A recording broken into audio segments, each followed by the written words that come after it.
Bonjour, peuple congolais, chers compatriotes. Je viens encore devant vous pour un peu parler de ce qui se passe dans ce pays.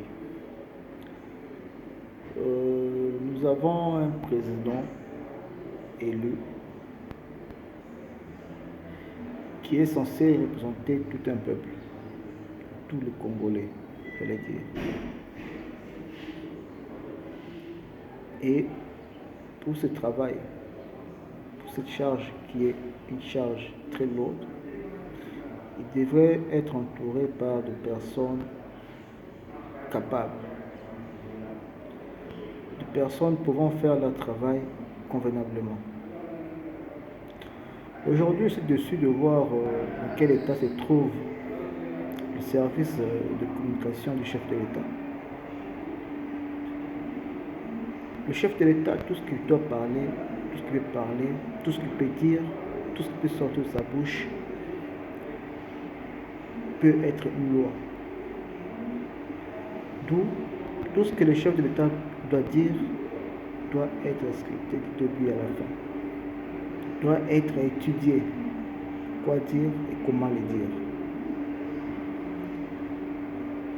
Loin de moi l'esprit de traiter les chefs de l'État de tribalistes. Mais lorsque le chef de l'État est en déplacement et il crie haut et fort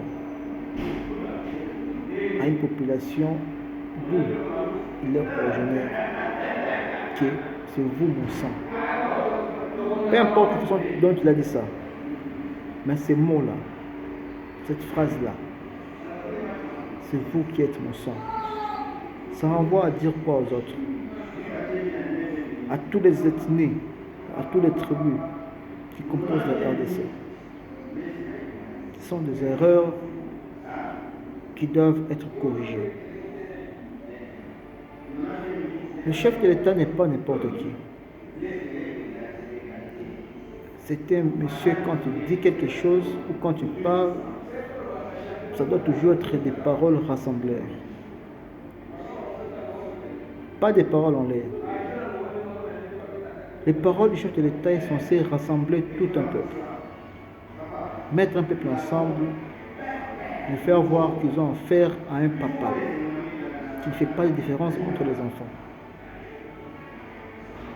Mais aujourd'hui, par manque d'expérience de ceux qui l'entourent, le chef de l'État a dit ce qu'il ne fallait pas dire. Nous, Congolais, nous avons mis beaucoup d'espoir. Nous continuons à mettre beaucoup d'espoir au chef de l'État, Félix Antoine Tshisekedi, parce que nous savons qu'il a l'esprit, il a la volonté de le faire. Mais avec quelle équipe?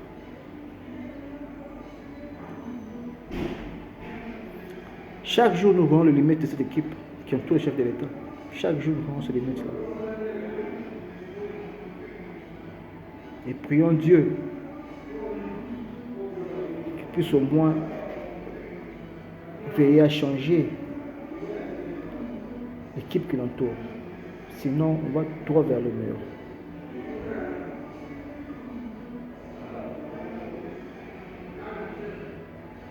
On ne met pas n'importe qui auprès du chef. Pas d'amis. Pas de gens avec qui on a grandi ou avec qui on a fait des blagues quand on était enfant. Non, on met des personnes qui ont le cerveau pour diriger un pays. Un manager a 40% de ses capacités personnelles et 60% de ceux qui l'entourent, ce qui fait 100% de la compétence d'un dirigeant, d'un manager, surtout d'un chef de l'État plus. Mais Félix Tshisekedi, on se rend compte qu'autour de lui, il n'a pas ces 60-là. Il a une vision. Mais qui va l'accompagner? Il n'y a personne. Il n'y a personne. Et c'est le Congo qui paye.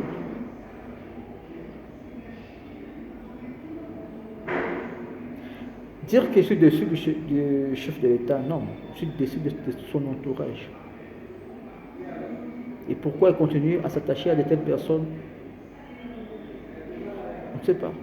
Mais nous voyons, nous observons.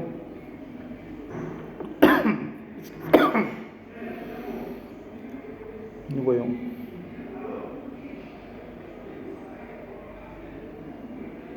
souhaitons seulement qu'un jour, il fera un bon choix de ceux qui l'entourent. Si deuxième mandat avait pour lui, il doit faire une table rase de tous ceux qui l'entourent. Il doit faire un razzia complet de son entourage. Et recruter les meilleures personnes qui vont le conduire. Et conduire ainsi l'avenir de nos enfants vers un meilleur avenir. Je vous remercie. Bonne année et joyeux Noël à tous les peuples congolais. C'est Yann Lumenga, votre serviteur.